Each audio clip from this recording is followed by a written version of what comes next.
So the question is, a particle is moving such that its position coordinate x, y are 2 meter, 3 meter at time t is equal to 0, 6 meter, 7 meter at time t is equal to 2 second and 13 meter, 14 meter at time t is equal to 5 second. Average velocity vector from t is equal to 0 to t is equal to 5 second is. तो बेटा आपको average velocity निकालना है. अब average velocity क्या होता है बेटा आपका? Displacement divide by total time, है ना. जैसे एवरेज स्पीड होता है total distance divide by total time, मगर टोटल डिस्प्लेसमेंट नाम की तो कोई चीज़ होती नहीं है, तो सिर्फ displacement divide by total time होता है. ठीक, यहाँ पर अब मुझे डिस्प्लेसमेंट निकालना है. तो डिस्प्लेसमेंट क्या होता है? इनिशियल और फाइनल पॉइंट के बीच की मिनिमम डिस्टेंस, है ना. इनिशियल और फाइनल पॉइंट के बीच की मिनिमम डिस्टेंस. तो t इज इक्वल टू 0 पर कहाँ था? वो था 2,3 पर. और फाइनली कहाँ था वो? 13,14 मीटर पर. तो बीच में जो ये कोऑर्डिनेट दिया है 6 मीटर 7 मीटर, इसका कोई यहाँ पर मतलब नहीं है, कोई इसका यहाँ पर यूज़ नहीं है. बात समझ में आ गई? तो ये इनिशियल पॉइंट है और ये फाइनल पॉइंट है. तो मैं उसका डिस्प्लेसमेंट वेक्टर निकालना चाहूँगा तो यहाँ से इस प्रकार से लूँगा.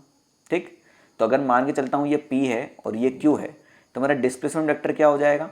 मैं इसको डिस्प्लेसमेंट को लिख सकता हूँ RPQ वेक्टर. बात समझ में आ गई नहीं? अब RPQ वेक्टर को मैं क्या लिखूँगा?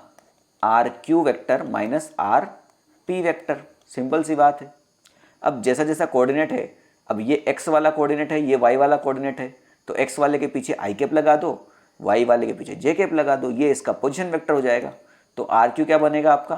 13i cap plus 14j cap.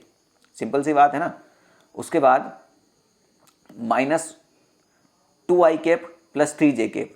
तो यहाँ माइनस लगा है तो मैं ब्रैकेट नहीं लगा रहा हूँ, ये हो जाएगा 2i cap minus 3j cap. Simple सी बात है. तो यहाँ पर ये कितना हो गया बेटा आपका?